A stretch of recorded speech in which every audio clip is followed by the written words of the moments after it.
Yesterday in Kansas City, the white nationalist group Patriot Front marched um, outside the National World War One Museum, carrying their flags. Of course, they were masked because they're cowards to hide their identity.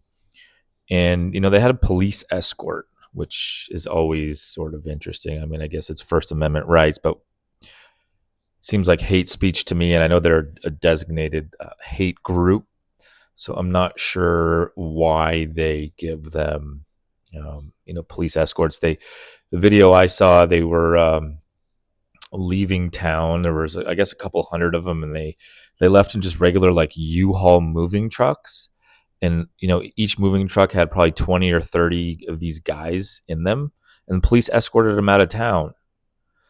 That seems like they're breaking all kinds of laws with all these guys without seatbelt, and they just no problem. There were no arrests made, and these guys are such cowards, obviously, because they always have their faces covered. But nobody knew that they were coming, so there was no like counter protests.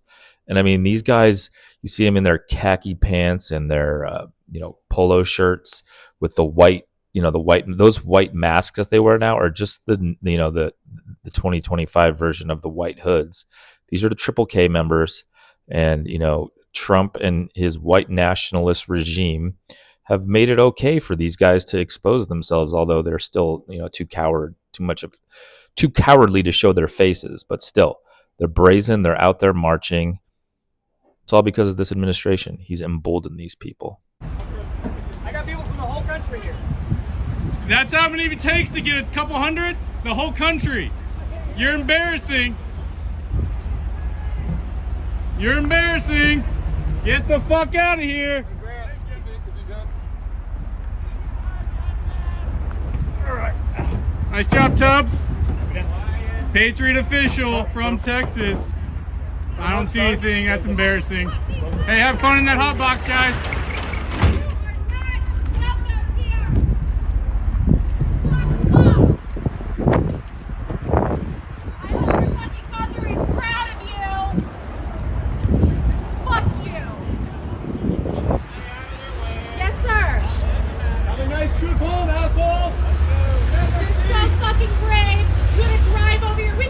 Live here, bitch! Get the fuck out of here! You disgust me! Go back to your hometown, motherfucker!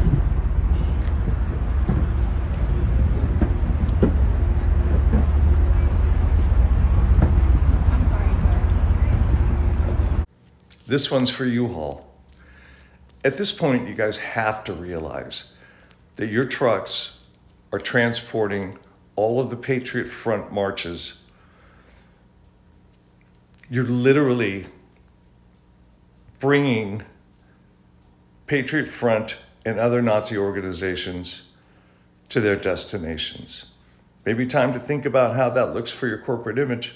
For those of you who live in Kansas City, Missouri, this is Thomas Russo, the leader of the Patriot Front white nationalist group. And just for a little insight, this group broke away from the neo-Nazi organization. These guys just had a full-on march at the World War I Museum in Kansas City, Missouri. They fought for a nation that was proud of its heritage, that was unashamed to say that America was built by and for the descendants of the European race. Yeah. But let me tell you a little bit more about his ideals. He specifically claims himself to be a white nationalist. What you need to know about white nationalists is they consider Americans to only be of European descent, and if you're not that, then they don't consider you a true American at all. White nationalists also want to hire white and only white of European descent. Your position, I'm reading some of the stuff that you've said. An African may have lived, worked, and even been classed as a citizen in America for centuries, yet he is not American, right? Yes. And this little march right here is a part of the many, many more that they're going to do to promote the white first America agenda that they want. And those are his words, not mine. Last time we had some white folks wearing masks that wanted a white first America was the KKK, and I'm not trying to go back to that.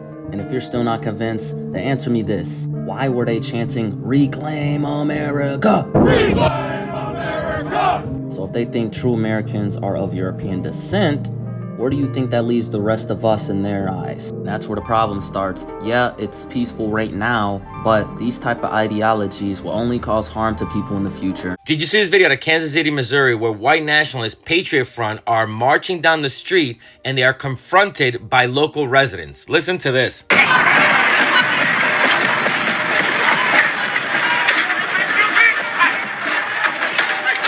not gonna invade our woman's privacy. Privacy? You're in public, bro. Why do you need to be private to...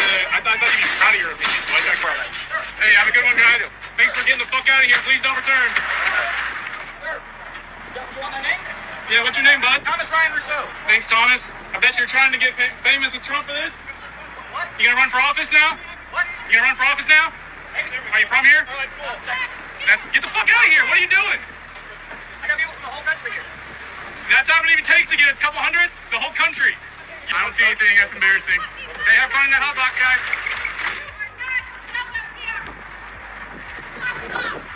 First of all, thank you to the people of Kansas City who stood up to this. Because the police didn't do anything. They saw this and made no stops and no arrests. Now, this was all led by the guy you saw in the video, Thomas Rousseau.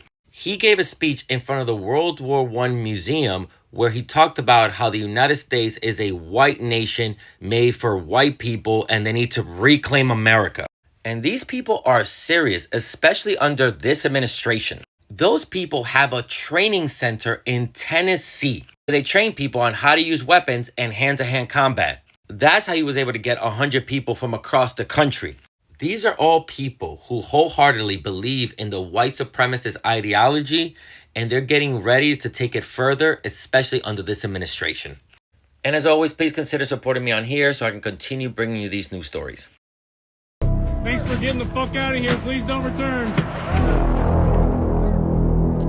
Just a reminder that it only takes a quick second to Google what the police department's phone number is. So I actually called the Kansas City Police Department and I asked them, I said, is it a law in Kansas City that you must have a safety belt for every single passenger inside of a vehicle? The woman said yes. I said, is it against the law to have people standing inside of the back of a U-Haul and having it drive away? She said yes. I said, if a police officer was on site and witnessed people piling into the back of a U-Haul, should they all get tickets? And she said, yes. And I said, then why is it that there is a Nazi protest happening in Kansas City with Kansas City Police Department on site witnessing it, watching people file into a U-Haul and drive away, and no ticketing was happening? She said, I'm not sure that should have happened. They're in on it, guys. Condolences.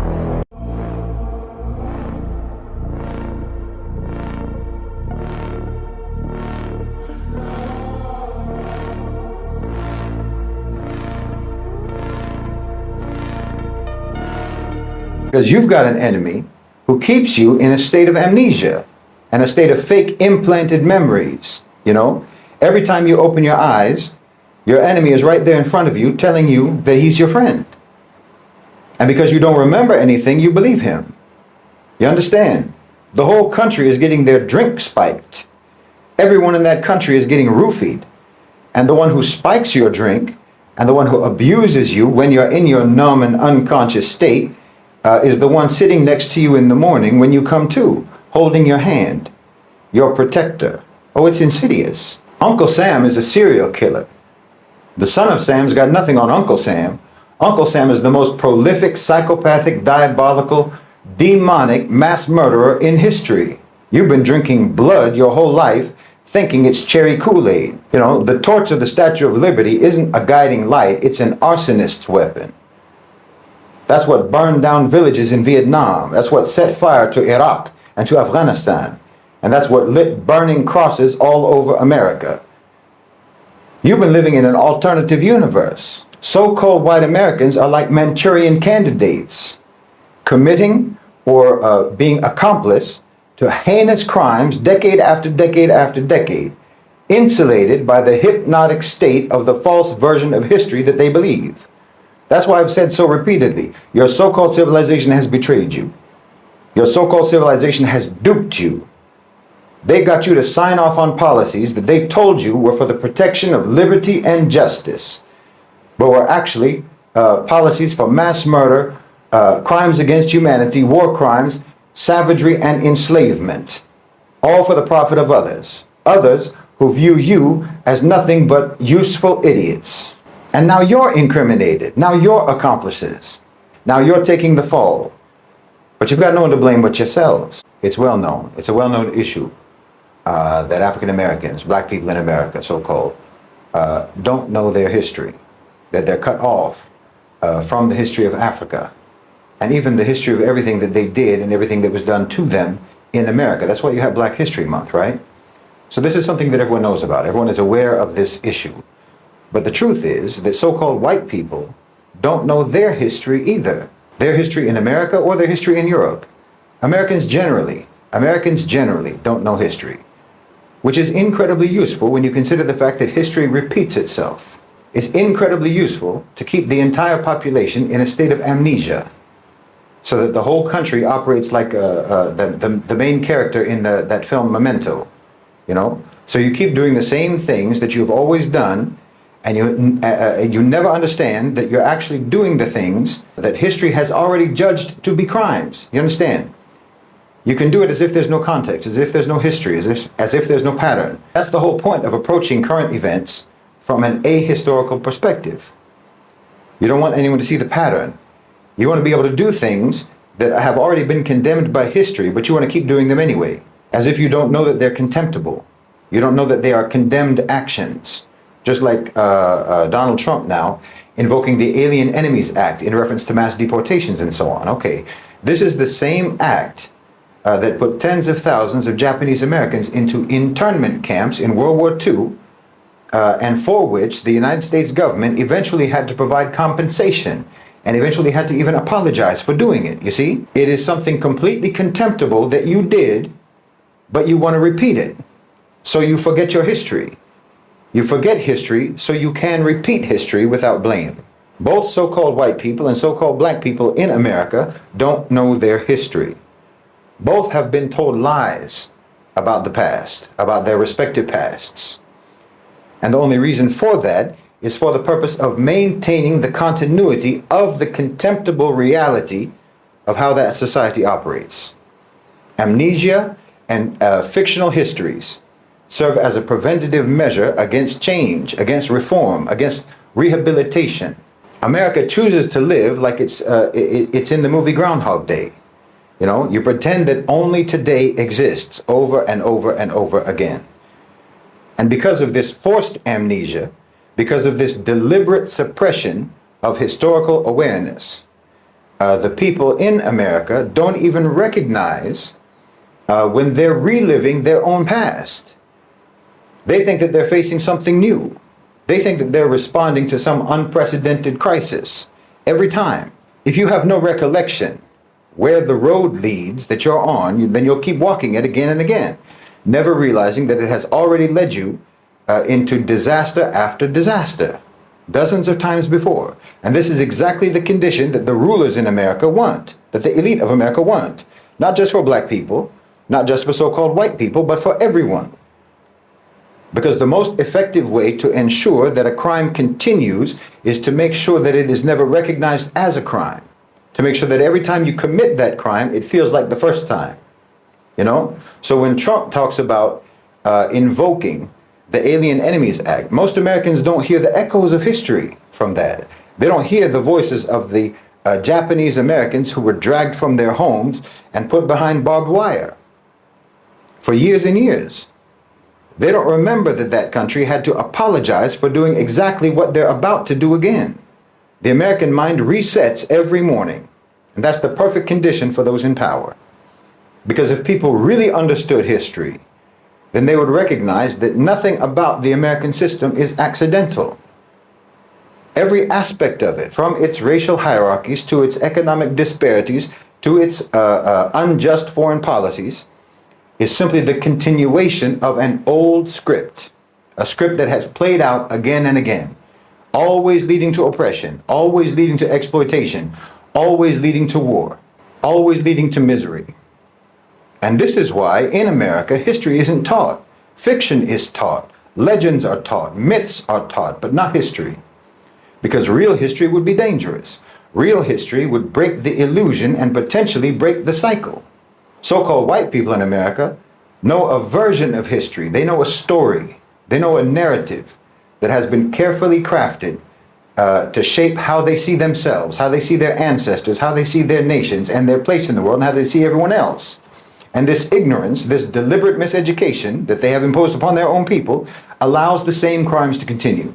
What most white people in America and Europe believe about their history is not history at all. It's mythology designed to produce a specific kind of person, a person who does not feel guilty, a person who does not feel accountable, a person who does not feel responsible for ever changing anything because they don't think they're doing anything wrong.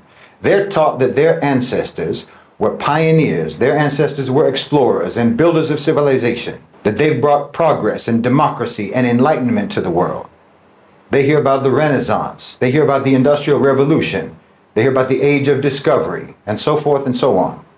And not about enslavement, not about genocide, not about the theft, not about the destruction that their people are responsible for. They're not taught that their prosperity was built on unimaginable suffering. They're not taught that their systems of government, their financial empires, their very sense of national identity are all rooted in exploitation. They don't know about the crimes. They don't know the real legacy of their people. And so they don't change. They don't have to change because they don't even realize what they need to correct. You know, when we look at colonialism, for example, the history that's taught in Western schools is usually an abstraction. Colonization is framed as something that it just sort of happened a long time ago, you know, something that was maybe unfortunate, but it was inevitable, and ultimately it represented progress, and there were many beneficial things to come from it. Never mind the millions of Africans who died in the Congo Free State under King Leopold. Most white Americans have never heard of them. Never mind the Bengal famine of 1943 when millions of Indians starved to death due to British policies. They don't even know about it. The fact that the American police forces evolved from slave patrols, they don't know about that either. And they're not any more informed about the ongoing crimes, like the pillage of African resources today, the economic neocolonialism that keeps entire regions of the world impoverished, the exploitation of labor in the global South. These aren't relics of history. That's the present day reality of what your people are doing.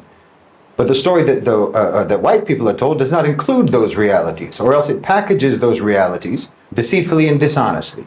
They package them dishonestly and deceitfully in the past just like they do now. The irony is that when they're confronted with the truth, many of these people will react defensively. You know, I didn't do that. That was in the past. Why should I feel guilty? But this reaction in and of itself reveals how little they're really understanding. It's not about guilt. It's about responsibility.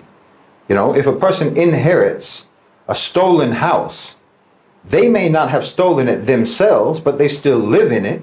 And if they refuse to acknowledge where that house came from or how it came into their possession, if they insist that that house is rightfully theirs because the crime happened a long time ago, well, then they're complicit because the theft is ongoing.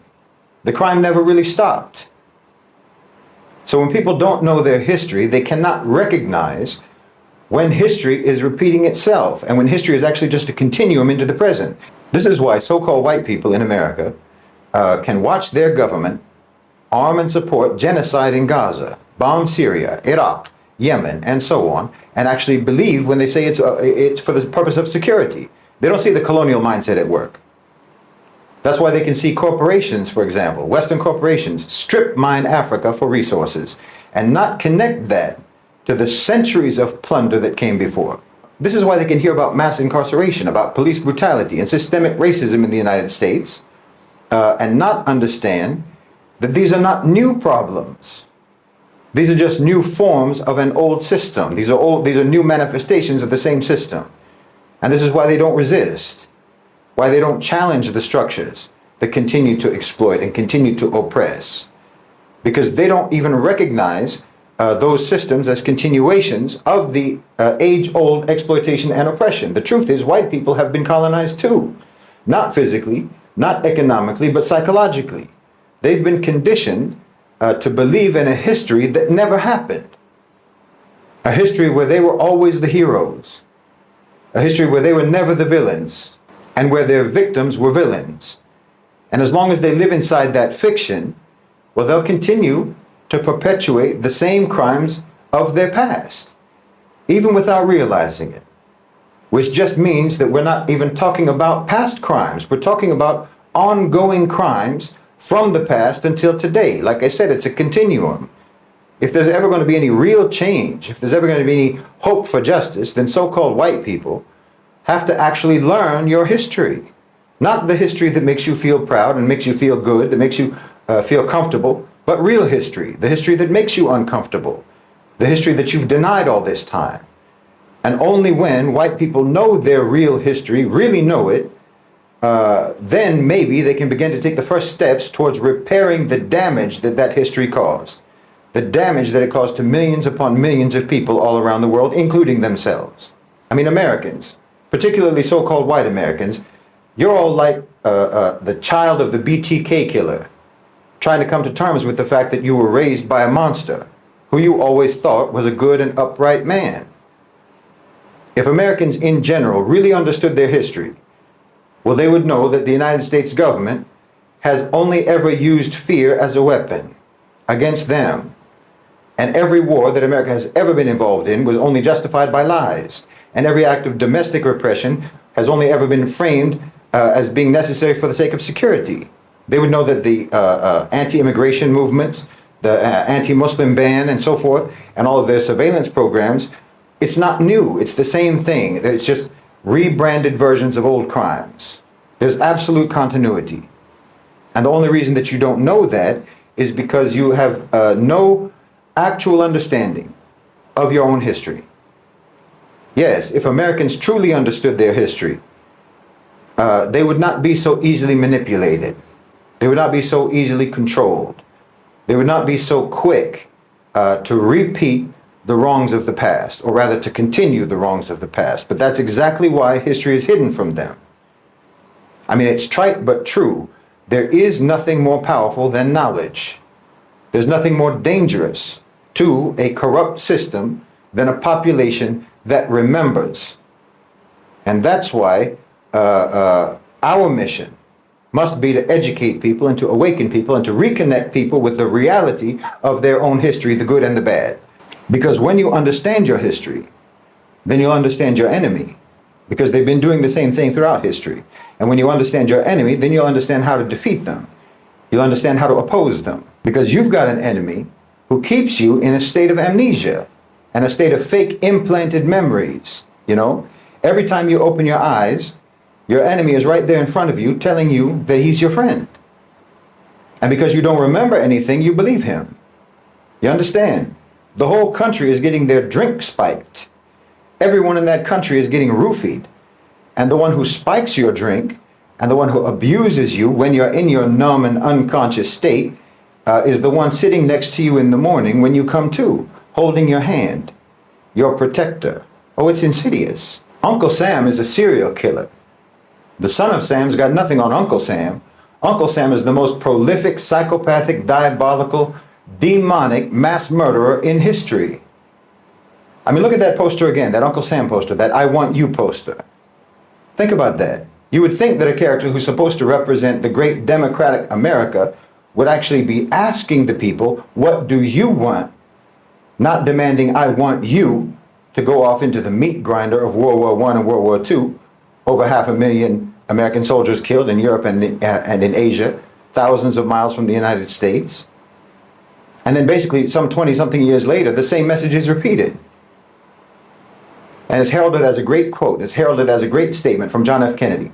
Ask not what your country can do for you, ask what you can do for your country. Why? That's not how this works. Talk about gaslighting. Imagine if someone said that in a relationship. You know, I need you to do this and that and the other, and don't even ask me about what you need me to do for you. No, your government, your power structure hates you. But worse than hating you, they don't even respect you. And like I said, a major reason for that is that they have perfected the process of completely wiping out your memory. But the power structure has a memory. So you understand, that's what's really meant by history repeating itself. People think that this is some sort of natural law. No, it's not natural law. It's just the unchanged, consistent behavior of a predatory power structure. It's the law of if it ain't broke, don't fix it. Meaning they've been doing the same thing for a very long time. And the system works for them. So they have no reason to change it. And they never will change it until you change. And that's why they want to make sure that you never know what's going on. They want to make sure that you never know what's been going on. And why they keep you basically like a crackhead. I'm serious. Just like a crackhead. The American population, is like a crackhead. Extreme desperation for short-term gratification. Complete memory blackouts. No recall of past consequences of their actions. Mood swings, volatile, erratic, can't cope with reality. And you'll sell your dignity just to get some relief. That's why they don't respect you. The same way that a drug dealer doesn't respect a crackhead. Because they can treat you any kind of way. And you'll accept it. You'll accept it as long as you can get a hit of propaganda, a hit of entertainment, a hit of distraction, or what have you. Anything to just help you forget the reality that you live in. But Allah subhanahu wa ta'ala said that the condition of a people will not change until they move to change it themselves. And that's why they've neutralized you, because otherwise history might not repeat itself. Because they're the ones who are making history repeat itself by just continuing to do what they've always done. You understand what I'm saying? See, this isn't cyclical, it's constant, uninterrupted. The oppression, the violence, the exploitation, the predation. This is all static, unchanging. You say history repeats itself, it makes it sound like you're talking about a cycle, but it's not a cycle. It's not even a loop. It's a straight line. And it has never swerved, not even once. It's one scene. It's the same scene. Year after year, decade after decade. And all they ever do is maybe change the lighting to make it look different, to make it look new. But nothing has changed. But you won't know that as long as you have no memory, as long as you have no actual memory. Not the implanted fake memories of the past that they put in your mind, but a real memory, a real knowledge of history. You'll actually think that you're looking at something new because you don't remember. You don't remember that it's always been this way. And that's why they want you to be so desperate to forget. It's like they say, the best predictor of future behavior is past behavior. So the best way to be able to continue negative and destructive behavior into the future is to try to falsify your history. I mean, most people don't even care about history in America. That's a fact. They're already just ignorant. But the ones who do have an interest in history, they're fed a fictitious history. So they're even worse than someone who's just ignorant. They're even worse than someone who knows nothing. Because it's actually better to just know nothing than to believe something false. The one who doesn't know anything can at least learn. They're at least empty, and information can be put in that emptiness. Whereas someone who already believes something false, thinks he already has the knowledge, thinks he already has the information, and that makes him immune to learning. But then, of course, there's also the fact that the history is so horrific, the history is so brutal, that there's already a built-in incentive to deny or to dismiss it. Because it can be absolutely soul-crushing to try to come to terms with. Like I said, it's like finding out that your parent is the BTK killer. How do you process that? Most people would just reflexively deny horrible realities because they've already built their whole life around the assumption that the reality that they live in is not horrible. You've been drinking blood your whole life thinking it's cherry Kool-Aid. The torch of the Statue of Liberty isn't a guiding light, it's an arsonist's weapon. That's what burned down villages in Vietnam. That's what set fire to Iraq and to Afghanistan. And that's what lit burning crosses all over America. You've been living in an alternative universe. So-called white Americans are like Manchurian candidates, committing or being accomplice to heinous crimes decade after decade after decade, insulated by the hypnotic state of the false version of history that they believe. That's why I've said so repeatedly, your so-called civilization has betrayed you. Your so-called civilization has duped you. They got you to sign off on policies that they told you were for the protection of liberty and justice, but were actually policies for mass murder, crimes against humanity, war crimes, savagery, and enslavement, all for the profit of others. Others who view you as nothing but useful idiots. And now you're incriminated. Now you're accomplices. Now you're taking the fall. But you've got no one to blame but yourselves. But you know what the biggest fraud is? You know what the biggest control strategy is that they use? It's not entertainment. It's not drugs. It's not mass distraction. It's not pornography. It's not even their falsification of history. The biggest strategy that they use to keep you weak and to keep you neutralized is teaching you to hate Islam. I mean, of course, this is couched in the general atheistic secular programming that they impose on you in the West and in America to make you dismissive about religion overall. But their main tool, their main concern, their main focus is to keep you away from Islam and Islam away from you. They teach you that all religions are the same. All religions are nothing but control mechanisms. All religions are man-made. All religions are oppressive and what have you. You know, they poison your whole concept of religion so that you'll just have a default animosity and a default aversion to Islam. And you can't see what they're doing to you. You can't see that this very calculated, very coordinated, and very relentless anti-religious propaganda in films, in television, in academia, in popular discourse, you can't see how all of that is being done very deliberately and in an orchestrated manner. And you can't see that this, in and of itself, this is a strategy of control, a mechanism of control. And then the absolutely disciplined, the absolutely systematic and forceful demonization of Islam across all sections of the media. You think they're telling you the truth? You think that they're doing that to help you? Not to make sure that you never will get any help and not to make sure that you will never help yourself? This is why they're doing it. All they ever do is lie to you. But somehow, for some reason, in the case of Islam, what, you think that they're being honest with you? You know, they've pushed this idea on their people, on the public, that atheism is the most rational and the most realistic, the most reasonable, the most scientific, the most logical, and the most intellectual position that anyone can take. They've pushed that narrative, and they pushed it hard to where people are embarrassed to admit that they're religious. Whatever religion it is, doesn't matter.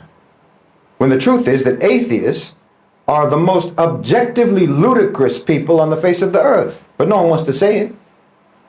No one wants to point out this obvious reality because it goes against the official narrative. It goes against the official narrative of what smart means. No, this is all being pushed on you just to keep you foolish. It's being pushed on you to keep you neutralized, just like everything else that they popularize. I mean, think about it. Atheists only believe in what they can see or hear or touch or measure. But human senses are weak. We just see a fraction of the light spectrum. We hear only a small range of sound. We can't detect most of what exists around us. Your so-called empiricism is absurd. The ocean covers 70% of the earth, but 80% of its life is undiscovered. You know, 85% of the universe, they say, is dark matter. Scientists know it's there, but they can't see it. So how can any atheist claim certainty about what exists and what doesn't exist? It's like asking Stevie Wonder if you're wearing a nice color scheme. And you know, they tell you that you don't have to believe in God in order to be a moral person, in order to be a good person, and so on. But you need the government, don't you? You need the government to tell you, don't you? They'll tell you that all religions are man-made, but by the way, you better follow all of these man-made laws that we just wrote down or we'll put you in jail. Okay, you can be moral without religion. Where's the proof? The 20th century was the most atheistic century in human history. And it was also the most viciously violent and inhumane and immoral century in history. Yeah, okay, you can still walk when it's pitch dark, but you can walk a whole lot better in the daylight. You can walk a lot better and you can walk a lot more safely. Honestly, they're making fools of you. And like I said, it's glaringly obvious what religion is the one religion that they most want you to stay away from. And it's not Christianity, and it's not Judaism, and it's not Buddhism, and it's not Hinduism. It's not New Age spiritualism, no. The most vilified, the most reviled, the most slandered, and the most systematically, relentlessly demonized religion is Islam. Slandered and demonized by the power structure that is absolutely committed to keeping you in the dark about everything, about your history and about your present. Why, it couldn't be more obvious. You know, this is where a lot of people hit a wall. They hit a wall in their ability to reason when it comes to Islam. There's people that like to believe that they have successfully extricated themselves from the indoctrination and the programming, right up until you start talking about Islam. Then the indoctrination and the programming kick in with a fury. You know, there's people who will say, yes, the government lies. Yes, they lied about history. Yes, it's miseducation. Yes, they lie about this and they lie about that. And all the popular narratives and all the discourse are just controlled. Except for the lies that you taught me that I still believe in. When it comes to religion, when it comes to Islam, it's uncanny. You know, you can actually find that rare American, that rare Westerner who can have a conversation where they express thoughts that actually harvested in their own minds. It's rare, but it can happen. Where they're not just regurgitating talking points and prepackaged arguments that were spoon-fed to them by the media. You can do that right up until you start to talk about Islam, and then suddenly you find that you're talking to a robot. Suddenly they're just reciting from a script. You know, this programming goes deeper than anything else, and it's glaring. And that tells you that the single most important priority for American control and domination and neutralization of the population is to keep them away from Islam. Which should tell you, if you're a thinking person, if you're an intelligent person, that should tell you that they know that Islam is the single most important key to your liberation. You can reject what I'm saying, that's fine. That's up to you. But just know that this is you wanting for yourself the same thing that the power structure wants for you. And they have never wanted anything for you except for subjugation, marginalization, and neutralization. So you can keep drinking that cherry Kool-Aid if you want, but just don't forget what it really is. Mr. Ricci, the San Bernardino attack was labeled, the San Bernardino attack of December 2nd, 2015, was labeled as a domestic terrorist incident. Is that correct? I believe so. Mr. Austin, do you know the June 12th, 2016 Pulse nightclub shooting was also labeled as a domestic terrorist incident, correct? That's my understanding. Mr. Salim, when Dylan Roof, a 21-year-old white supremacist, entered the Emmanuel African Methodist Episcopal Church and murdered 9 African-American worshipers, was that labeled as an incidence of domestic terrorism? I don't believe it was, but there's no question that it was. So it was, in your belief as a leader in this space, it was an incidence of domestic terrorism, but it was not labeled as such. That's correct. Was the white supremacist shooting at Pittsburgh Tree of Life Synagogue labeled as a domestic terrorist incident? I'm not aware that it was, although then Attorney General Sessions came out and called it that. But the charges that have been brought to bear and are currently playing out in court are not ones of terrorism. So despite all of that rhetoric that we were hearing, they weren't actually labeled, these white supremacist incidents were not labeled as domestic terrorist incidents. And I really dug into some of these distinctions. What was labeled as domestic terrorism? What was labeled as a hate crime? And I could not help but, as much as I tried to dig in and explain, I could not help but feel and see that attacks committed by Muslim Americans were almost automatically labeled as domestic terrorist incidents, yet white supremacist shooting after shooting after shooting is not. And I can't help but come to the conclusion that these labels, what's being labeled as terrorism, is almost exclusively coming down to the identity. And it seems as though white men invoking white supremacy and engaging in mass shootings are almost immune from being labeled domestic terrorists in their violence. During his lifetime, historian Noel Ignatieff was called one of the 10 most dangerous minds in America. And the reason why he was seen as so dangerous was for his call to abolish the white race. So what did he mean when he said we needed to end whiteness? To start to answer this question, we first have to understand what race and whiteness really is. In 2001, scientists made a revolutionary discovery. During the work of the Human Genome Project to map all of the genes in the human genome, researchers found that race is not real. In other words, racial categories like white and black are not biological or genetic facts, but social constructs. Science has shown that there is no gene common to all white or black people. In fact, there is far more genetic variation within racial groups than between racial groups. This scientific discovery supported what many people have always known, that racial categories were invented by human beings for political and social purposes and have absolutely no basis in biology. Science tells us that race is not real and skin color is simply an evolutionary adaptation. We know that modern humans evolved in Africa around 300,000 years ago, and all humans were originally dark-skinned. White skin didn't appear until much later, around 12,000 to 7,000 years ago. And the white race is an even more recent development in human history. In fact, the idea of white and black racial categories is only a few hundred years old. Historian Nell Irvin Painter argues that there was no notion of race in the ancient world.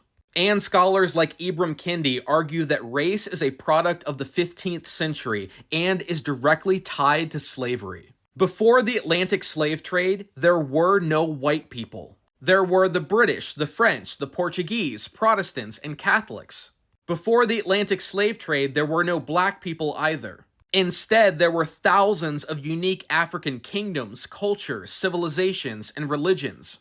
It was the Atlantic slave trade that created white and black people. When Europeans began enslaving Africans, they suddenly became one entity, white. And the people they enslaved became one monolithic group too, black. Whiteness meant the freedom to enslave.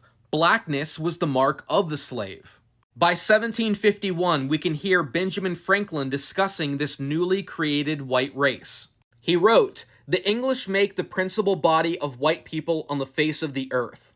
I could wish their numbers were increased, and while we are making this side of our globe reflect a brighter light, why should we darken its people? Why increase the sons of Africa by planting them in America, where we have so fair an opportunity by excluding all blacks of increasing the lovely white?" From this essay, we can see that the idea of a white race was only ever defined and discussed in the context of being separate and superior to black people. Whiteness could not exist outside of the context of slavery. That's why you could argue that it's a bit ridiculous to say things like, "I'm proud to be white," or ask, "Why don't we have a White History Month?" Because there is nothing to be proud of or celebrate when it comes to the invention of whiteness. The idea of a white race was invented for only one purpose, to argue that white people are superior to black people and therefore have a right to enslave them. Now, white people can be proud of many things. You can be proud of your family background, your country, your achievements, your morals, your roots. For example, I'm proud of my Irish and Native American heritage. I'm proud of my PhD and my role as a college professor and my political convictions.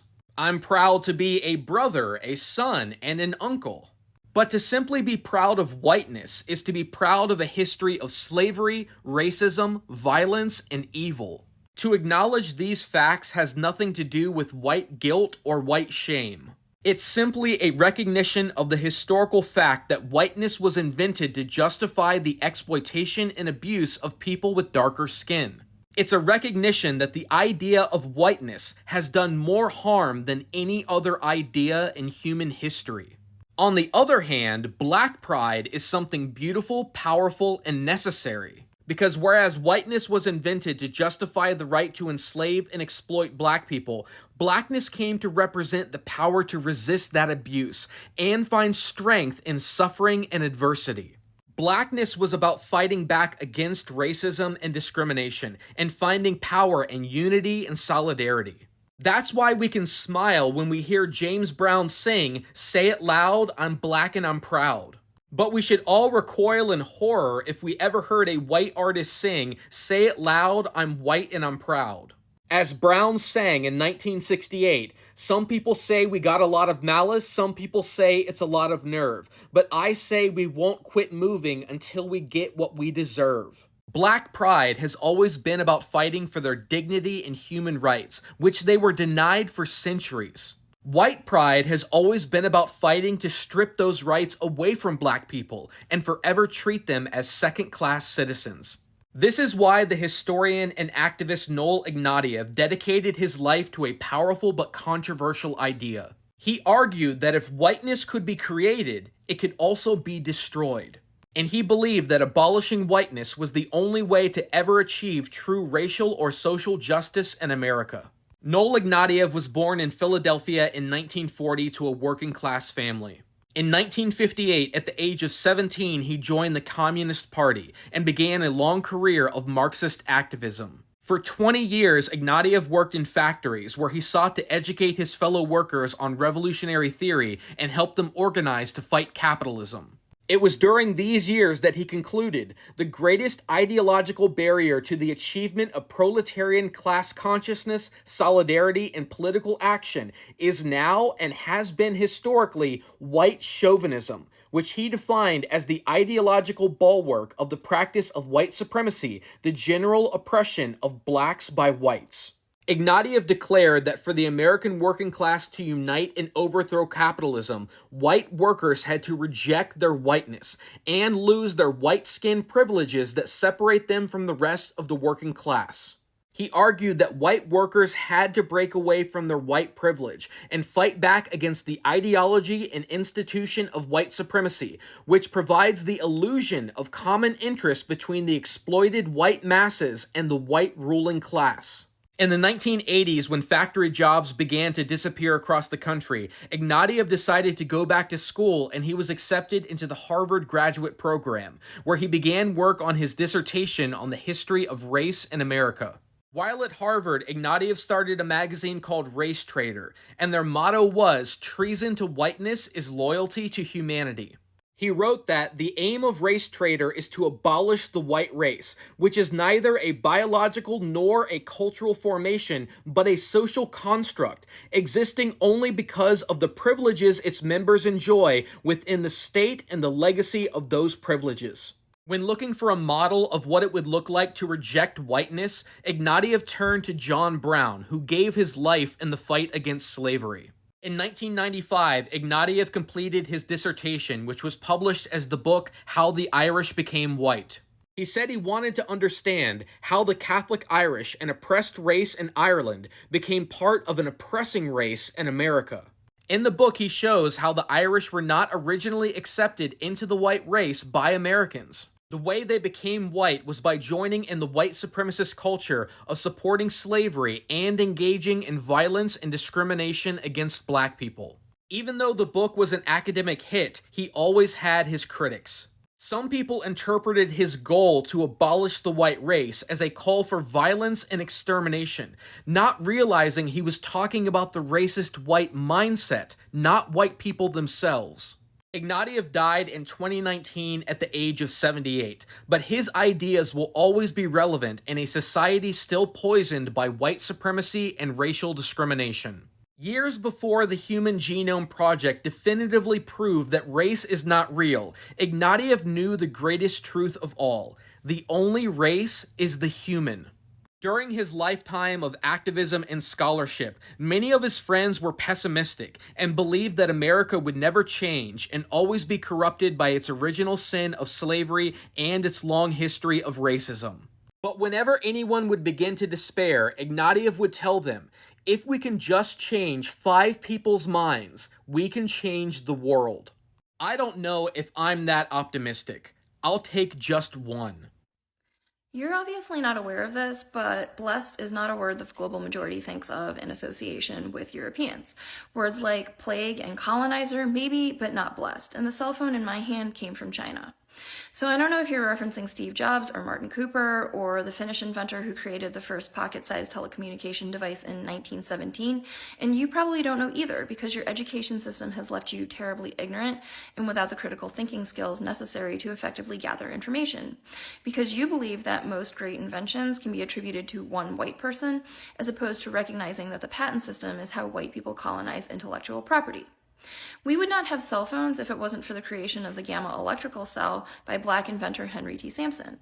And most of our cell phones would not have microphones in them if it wasn't for the particular microphone that was created by black inventor James Edward West.